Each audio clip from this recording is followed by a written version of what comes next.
ಅಧ್ಯಕ್ಷ ಆದ ತಕ್ಷಣ ನಮ್ದೊಂದು ಮೀಟರ್ ಔಟ್ಲೆಟ್ ನೀವು ಒಂದು ವಾರದಾಗ ಕೊಡಿಸಿದ್ವಿ. ಅದೊಂದು ಬಹಳ ಸಂತೋಷದ ವಿಷಯ. ಅದೇನೋ ಒಂದು ನಮ್ಮ ಎಸ್ಕಾಮದ ಒಂದು ಇದ್ರೊಳಗ ಸ್ಮಾರ್ಟ್ ಮೀಟರ್ ಬಂದ್ಮೇಲೆ ನಮ್ಗ ಮೀಟರ್ ಔಟ್ಲೆಟ್ ಸಮಸ್ಯೆ ಆಗ್ಬಿಟ್ಟಿದ್ರಿ. ಇವಾಗ ನಮ್ಗೆಲ್ಲರೂ ಸಣ್ಣ ಪುಟ್ಟ ವಿದ್ಯುತ್ ಗುತ್ತಿಗೆದಾರ ಅದಾರ, ಯಾರು ದೊಡ್ಡವ್ರಿಲ್ಲ. ಬಹಳ 3-4 ಜನ ನಾವು ದೊಡ್ಡ ದೊಡ್ಡ ಕೆಲಸ ಮಾಡೋರು ಇದೀವಿ. ಈಗ ಸಣ್ಣ ಪುಟ್ಟ ಗುತ್ತಿಗೆದಾರರಿಗೆ ಬಾಲ್ಕೋಟಿಯಿಂದ ಮೀಟರ್ ತರಕ್ ಸ್ವಲ್ಪ ಸಮಸ್ಯೆ ಬಹಳ ಆಗಕತ್ತೈತಿ. ಈ ಸ್ಮಾರ್ಟ್ ಮೀಟರ್ನು ಸಹಿತ ನಮ್ಗೆ ಔಟ್ಲೆಟ್ ಮೀಟರ್ ನಮ್ಗೆ ಕೊಡಿಸ್ಬೇಕಂತ ನಮ್ದೊಂದು ಮನವಿ ಇದೆ.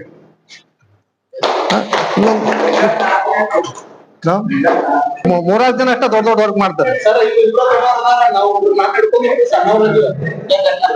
ಓಕೆ, ನಾನು ನಿಮ್ಗೆ ಯಾವ್ದೇ ತರದ ಕ್ರಾಸಿಂಗ್ ವೋಟ್ ಹಾಕದೇ ಇರಲಿ 61 ವೋಟ್ ಇದೆ ಅಂದ್ರೆ 61 ನಿಮಗೆ ಮತದಾನ ಮಾಡುವ ಮೂಲಕ ನಿಮ್ಮೆಲ್ಲರ ಆರ್ ಟೀಮ್ ಅನ್ನು ನಾವು ಜಯಶೀಲರನ್ನಾಗಿ ಮಾಡಲಿಕ್ಕೆ ನಮ್ಮ ತಾಲೂಕು ಸಹ ಕಾರಣೀಕರ್ತರಾಗುತ್ತದೆ ಎಂದು ಆಶ್ವಾಸನೆ ಕೊಡ್ತಾ ಪ್ರಾಮಾಣಿಕವಾಗಿ ನನ್ನ 2 ಮಾತುಗಳನ್ನು ಮುಗಿಸುತ್ತೆ. ಹಾ ಸರ್.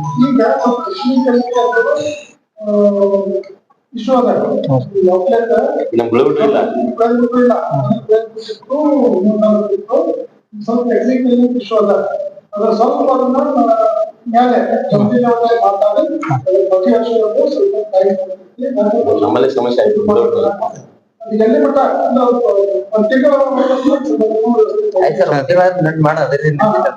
ಒಂದಿದ್ರೆ ಈ ಸೈಡ್ ಅಲ್ಲಿ 11 ವೋಟ್ಗಳು ಆಫೀಸ್ ಬೇರೆಯವರಲ್ಲಿ, ಈ ಸೈಡ್ 50 ಇದೆ.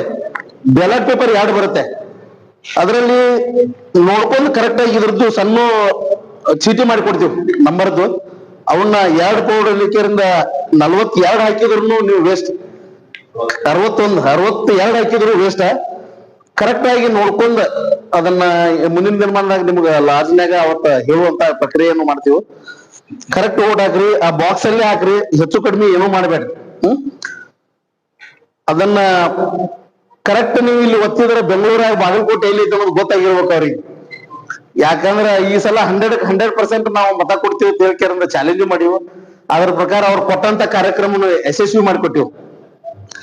ಹಾಗೆ ಅಪಪ್ರಚಾರ RR ಟೀಮ್ನವ್ರು ಅದನ್ನ ಮಾಡಿದ್ರು ಇದನ್ನ ಮಾಡಿದ್ರು ಅಂತ ಸುಮ್ಮನೆ ವಾಟ್ಸಪ್ ಅಲ್ಲಿ ಮಾತಾಡ್ತಾರೆ.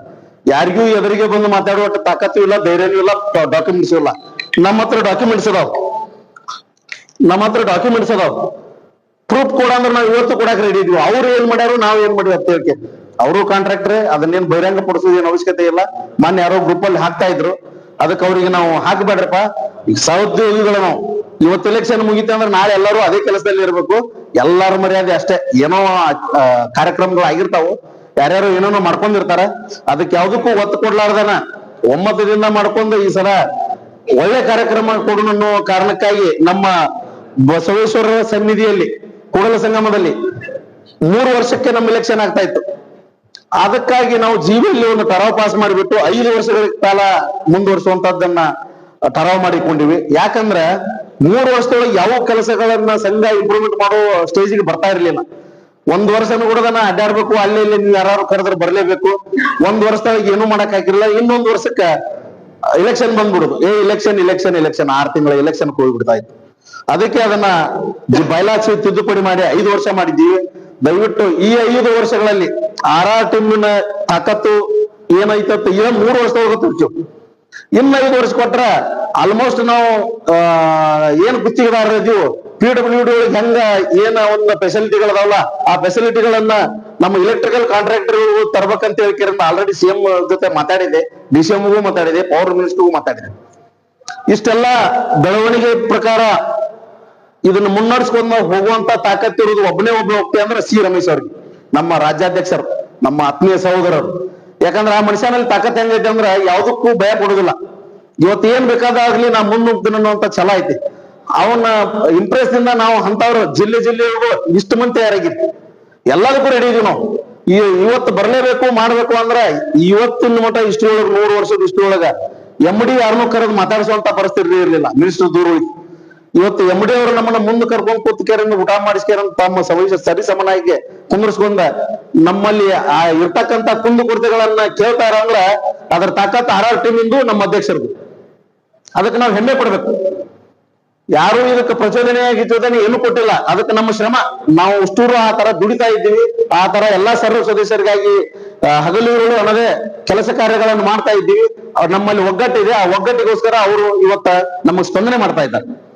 ಅದು ಒಂದು ಕಾರಣಕ್ಕಾಗಿ ಇಷ್ಟು ಮಾಡ್ಕೊಂಡು ಇನ್ನು ಗುತ್ತಿಗೆದಾರರ ಒತ್ತಿಗಾಗಿ ಬಂದ್ರೆ ತುಂಡು ಗುತ್ತಿಗೆನ ಸಲೀಸವಾಗಿ ಹಿಂದೆ ಮಾಡ್ತಿರ್ಲಿಲ್ಲ. ಎಲ್ಲಾ ಇವು ದೊಡ್ಡ ದೊಡ್ಡ ಕಾಂಟ್ರಾಕ್ಟರ್ಗಳು ಎಲ್ಲಾ ದೊಡ್ಡ ಮಾಡ್ಕೋತಾ ಇದ್ರು. ಅರ್ಶನ್ ಅವ್ರಿಗೆ ಸ್ವಲ್ಪ ರಿಕ್ವೆಸ್ಟ್ ಮಾಡ್ಕೊಂಡದಕ್ಕಾಗಿ ರಮೇಶ್ ಅವ್ರನ್ನು ಕರೆಸಿದ್ವಿ ಒಂದ್ ದಿವಸ. ಅವ್ರು ಇವತ್ತಿನ ಮಟ್ಟ ತುಂಡು ಗುತ್ತಿಗೆ ಅನ್ನುವಂಥದ್ದು ನಿಟ್ಟು ಹೋದ್ರು. ಆವಾಗ ಆಲ್ಮೋಸ್ಟ್ ನಮ್ಮ ಬಾಗಲಕೋಟೆ ಜಿಲ್ಲೆಯಲ್ಲಿ ಎಲ್ಲಾ ಸಣ್ಣ ಪುಟ್ಟ ಕಾಂಟ್ರಾಕ್ಟರ್ಗಳು ಬದುಕಿದ್ವಿ. ಇನ್ನೊಂದು ಹೆಮ್ಮೆ ರೋಷನ್ ಸಾಹೇಬ್ರನ್ನ ಈ ವಿಷಯದಲ್ಲಿ ಯಾಕೆ ನೆನೆಸ್ಬೇಕಂದ್ರ, ಏನೋ ಒಂದೊಂದು ಡಿಮಾಂಡ್ಸ್ ಇಟ್ಕೊಂಡು ಎಲ್ಲಾ ಜಿಲ್ಲೆಗಳಲ್ಲಿ ಮಾಡ್ಕೊಂಡ್ರು. ಬಟ್ ನಮ್ಮದು ಅವ್ರದ್ದು ಒಡನಾಟ ಹೆಂಗಿತ್ತಂದ್ರೆ ಏನೋ ಒಳ್ಳೆ ಸಂಬಂಧ ಇಟ್ಕೊಂಡಿದ್ವಿ. ಸರ್ ನಮ್ ಜಿಲ್ಲೆಯಿಂದ ನಾವು ಯಾವ್ದನ್ನು ಏನು ಮಾಡಂಗಿಲ್ಲ, ನಮ್ ಜಿಲ್ಲೆಗೆ ಹಾಕಿ ಕೊಡ್ಬೇಕು ಎಲ್ಲಾ ಸಣ್ಣ ಪುಟ್ಟ ಕಾಂಟ್ರಾಕ್ಟರ್ 10 ಮಂದಿ ಒಳಗೂ ಓಪನ್ ಆಗಿ ಹೇಳಿದ್ರು, ಮಹೇಶ್ ಇದು ನಿನ್ನ ಗಿಫ್ಟ್ ನಾ ಮಾಡ್ಕೊಡ್ತೇನೆ, ಯಾವ್ದು ವಿಚಾರ ಮಾಡಬೇಡ, ಡೀಟೇಲ್ ಕರೆದು ಓಪನ್ ಆಗಿ ಹೇಳಿದ್ರು. ಅಂತ ವ್ಯಕ್ತಿಗಳನ್ನ ನಾವು ಇವತ್ತು ನೆನೆಸ್ಬೇಕಾಗತ್ತೆ. ಯಾಕಂದ್ರೆ ಅವರಿಂದ ಎಷ್ಟೋ ಕೆಲಸಗಳನ್ನ ನಾವು ಮಾಡಿದ್ದೀವಿ. ಹೌದಾ? ಆ ಕಾರಣಕ್ಕಾಗಿ ಮುಂದಿನ ದಿನಮಾನದೊಳಗೂ ಅಣ್ಣ ಅವರು ಬಂದ್ರು ಇದೇ ಕಾರ್ಯಕ್ರಮಗಳನ್ನ ಮಾಡ್ಕೋತಾ ಹೋಗ್ತೀವಿ. ಕೆಟ್ಟದ್ದನ್ನಂತೂ ಎಂದೂ ಆಗುದಿಲ್ಲ, ಆಗಾಕೂ ಯಾರು ಬಿಡುದಿಲ್ಲ. ಹಿಂಗಾಗಿ 9ದಿಂದ 61 ಓಟುಗಳನ್ನ ಹಾಕಿ ನಮ್ಮ RR ತಂಡವನ್ನ ಅತಿ ಯಶಸ್ವಿಗೊಳಿಸಿ ಅತಿ ಉತ್ಸಾಹಿಗಳಂತೆ ನೀವು ಓಟ್ ಹಾಕಿದ್ರಿಂದ ಶ್ರೇಷ್ಠತೆಯನ್ನು RR ತಂಡದ ಅಭ್ಯರ್ಥಿಯಾಗಿ ನಾನು ನಿಮ್ಮ ಮುಂದೆ ಮತಯಾಚಿಸಲು ಬಂದಿರುತ್ತೇನೆ. ಯಾಕಂದ್ರೆ ನಮ್ದು RR ತಂಡ ಏನಂದ್ರೆ 3 ವರ್ಷದಲ್ಲಿ RR ತಂಡ ಶತಮಾನೋತ್ಸವವನ್ನು ಅರಮನೆ ಮೈದಾನದಲ್ಲಿ ಆಚರಿಸಿರ್ತೇವೆ. ಹಾಗೂ ಎಲ್ಲಾ ಗೊತ್ತಿರೋಂಗ ಕ್ರಿಕೆಟ್ ಟೀಮ್ ಅನ್ನು ಮಾಡಿ ಕ್ರಿಕೆಟ್ ಆಟದಲ್ಲಿ ಎಲ್ಲಾ ಗುತ್ತಿದಾರನ್ನು ಕ್ರಿಕೆಟ್ ಪೈಪೋಟಿ ನಡೆಸಿ ಕ್ರಿಕೆಟ್ ಆಟಗಾರರನ್ನ ಮಾಡಿಸಿದ್ದೇವೆ. ಹಾಗೂ ಮಹಿಳಾ ಗುತ್ತಿಗೆದಾರರಿಗೂ ಕ್ರೀಡೋತ್ಸವ ಮಾಡಿದ್ದೇವೆ. ಹಾಗೂ ನಿಮ್ಮ ತಾಲೂಕಿಗೆ ನಮ್ಮ ರಾಜ್ಯದಲ್ಲಿ ಹೆಂಗ್ ಹೆಸರಿದೆ ಅಂದ್ರೆ, ಬಾಗಲಕೋಟೆ ಜಿಲ್ಲೆಯ ಹುನಗುಂದ ತಾಲೂಕಿನಲ್ಲಿ 1103 ಮತ್ತು 1104ನೇ ವಾರ್ಷಿಕ ಸಭೆ ನಡೆಸಿದ್ದಕ್ಕಾಗಿ ಹುನಗುಂದ ತಾಲೂಕು ಇವತ್ತ ಇಡೀ ರಾಜ್ಯದಲ್ಲಿ ಅದು ಶೈನ್ ಆಗಿದೆ. ಅದಕ್ಕಾಗಿ ಹುನಗುಂದ ತಾಲೂಕರ ಚಿರುಣಿ ಆಗಿರ್ತೇನೆ ಅಂತ ರಮೇಶ್ ಅವರು ನಮ್ಮ ಮುಖಾಂತರ, ಮಹೇಶನ ಮುಖಾಂತರ ನಿಮ್ಮೆಲ್ಲಾ ಗುತ್ತಿಗೆದಾರರಿಗೆ ಇನ್ನೊಂದು ಚಿರುಣಿ ಆಗಿರುತ್ತೇವೆ. ಮುಂದಿನ ದಿನಗಳಲ್ಲಿ ನೀವು ಹುನಗುಂದ ತಾಲೂಕಿನಿಂದ ಏನೊಂದು 28 ಜನ ಎಷ್ಟು ಜನ ವೋಟರ್ಸ್ ಇದೀರಲ್ಲ, ಒಂದು ಓಟು ಮಿಸ್ ಮಾಡದೆ, ಒಂದೊಂದು ಓಟು ಕೂಡ ಬಹಳ ಇಂಪಾರ್ಟೆಂಟ್ ಇದೆ. ಒಂದು ಓಟ್ ಮಿಸ್ ಮಾಡದೆ ನಮ್ಮ RR ತಂಡಕ್ಕೆ ನೀವು ಓಟ್ ಕೊಡಬೇಕು. ಕೊಟ್ಟು ನಾವ್ ಹೆಂಗೆ ಅವ್ರು ಇದು ಮಾಡಿದ್ರ ಚಿರುಣಿ ಆಗಿರೋದು ಅಂತೇಳಿ ನಿಮ್ಮೆಲ್ಲರ ಪರವಾಗಿ, ನಾನು ರಮೇಶರ ಪರವಾಗಿ ನನಗೆ 61 ನಮ್ಮ RR ತಂಡಕ್ಕೆ ಓಟ್ ಹಾಕ್ಬೇಕಂತೇಳಿ ವಿನಂತಿಸುತ್ತೇನೆ. ಬಾಕ್ಸ್ ಕರೆಕ್ಟ್ ಸೆಂಟರ್ ಹಾಕ್ಬೇಕು. ಆ ಕಡೆ ಈ ಕಡೆ ಸರಿಸಿ ಹಾಕಿದ್ರೆ ವೇಸ್ಟೇಜ್ ಆಗತ್ತದ. ಯಾಕಂದ್ರೆ ನಮ್ದು ಅಮೂಲ್ಯವಾದ ಮತ ಐತಿ. ನಮಗೊಂದು 10 ನಿಮಿಷ ಟೈಮ್ ಹೋಗಲಕ್ಕ, ಅಲ್ಲಿ ಎಲ್ಲಿ ವೇಳೆಯ ಮಿತಿ ಇರೋದಿಲ್ಲ. ನೀವು 5 ನಿಮಿಷನೇ ಹಾಕ್ರಿ, 2 ನಿಮಿಷನೇ ಹಾಕ್ರಿ ಅಂತ ಇರಂಗಿಲ್ಲ. ಪೂರಾ ಕರೆಕ್ಟ್ ಆಗಿ ಕಾರ್ಡ್ ಇಡಬೇಕು, ಏನೂ ಲಕ್ಷ್ಯ ಮಾಡೋಂಗಿಲ್ಲ. ಒಂದೊಂದ ನಂಬರ್ ಕರೆಕ್ಟ್ ಆಗಿ ಇಟ್ಟು ಹಾಕಿ 61 ಅದಾವಿಲ್ಲ ಅಂತ ನೋಡ್ಕೋಬೇಕು, ಕೌಂಟ್ ಮಾಡ್ಬೇಕು. 62 ಹಾಕಿದ್ರೆ ವೇಸ್ಟ್ ಆಗತ್ತೆ. 60 ಅದು ನಮ್ಮವ್ರು ಹಾಕಿಲ್ ಬಿಡು ಅಂತ ಮತ್ತೊಂದು ಹಾಕಕ್ ಹೋಗ್ಬಾರ್ದು. ಒಂದ್ ಯಾವ್ದೋ ಮಿಸ್ ಆಗಿ ಹಾಕಿದ್ದೆ, ನಾನು 61 ನಮ್ದು ನಂಬರ್ ಹೋಗಿತ್ತಂತೆ ಅದೊಂದು ಹಾಕಿರಂದ್ರೆ ನೀವೆಲ್ಲಾ ಟೋಟಲಿ ಹಾಕಿದ್ದು ಪೆನಲ್ ಫೇಲ್ ಆಗತ್ತೆ. ದಯವಿಟ್ಟು ಎಲ್ಲಾ ಗುತ್ತಿಗೆದಾರರಲ್ಲಿ ಒಂದು ವಿನಂತಿ ಏನಂದ್ರೆ, 61 ಓಟುಗಳು RR ತಂಡಕ್ಕೆ ಸಂಪೂರ್ಣವಾಗಿ. ಯಾರಾದ್ರೂ ಸುಮ್ಮ ಕಿವಾಗ ಬಂದ್ ಹೇಳ್ತಾರೆ, ನಮ್ಮದ ನನಗೊಂದು ಹಾಕಿ ನಿನಗೊಂದು ಹಾಕಿ ಹೊಟ್ಟೆ ಹೇಳ್ತಿರಕ್ಕೆ ಕ್ರಾಸ್ ವೋಟಿಂಗ್ ಮಾಡ್ಲಿಕ್ಕೆ ಹೋಗ್ಬಾರ್ದು. ಏನಿದ್ರು ನಮ್ಗೆ 61 RR ತಂಡಕ್ಕೆ ಓಟ್ ಹಾಕ್ಬೇಕು.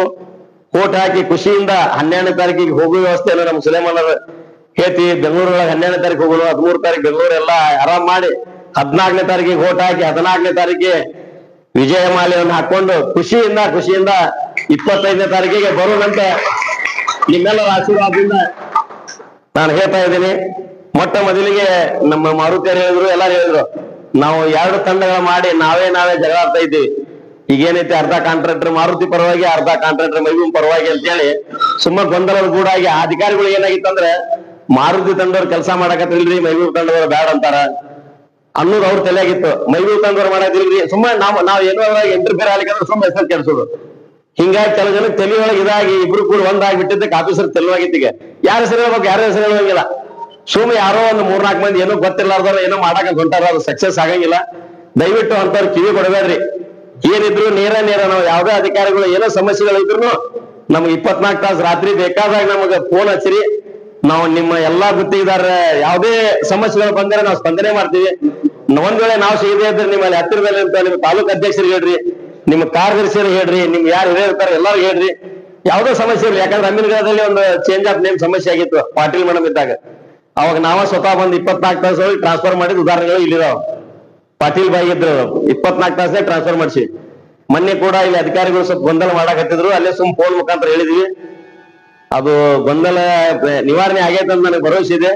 ಒಂದ್ ವೇಳೆ ಮತ್ತೆ ಯಾವುದೇ ಗೊಂದಲಗಳು ಇದ್ರು ಕೂಡ ಯಾವಾಗ ನೀವು ಫೋನ್ ಹಚ್ಚಿರಿ, ನಮಗ್ ಹಚ್ಚಿರಿ, ನಮ್ಮ ಜಿಲ್ಲಾ ಪದಾಧಿಕಾರಿ ಇರ್ತಾರೆ, ಮಾರುತಿ ಇರ್ತಾರೆ, ಯಾರಿಗೆ ಫೋನ್ ಹಚ್ಚಿರಿ, ನಾವು ಬಂದು ಸಹಕಾರ ಯಾವುದೇ ಇರಲಿ ನಿಮ್ಗೆ, ನಮ್ ಗುತ್ತಿಗೆದಾರ ಬಗ್ಗೆ, ಆಫೀಸರ್ಸ್ ಬಗ್ಗೆ, ಕೆಲಸದ ಬಗ್ಗೆ ಮಾಡ್ತೀವಿ. ಮತ್ತೆ ಎಲ್ಲಾ ಗುತ್ತಿಗೆದಾರರು 5 ಲಕ್ಷ ಒಳಗೆ ಕೆಲಸ ಕೊಡ್ತಾ ಇದ್ದಾರೆ.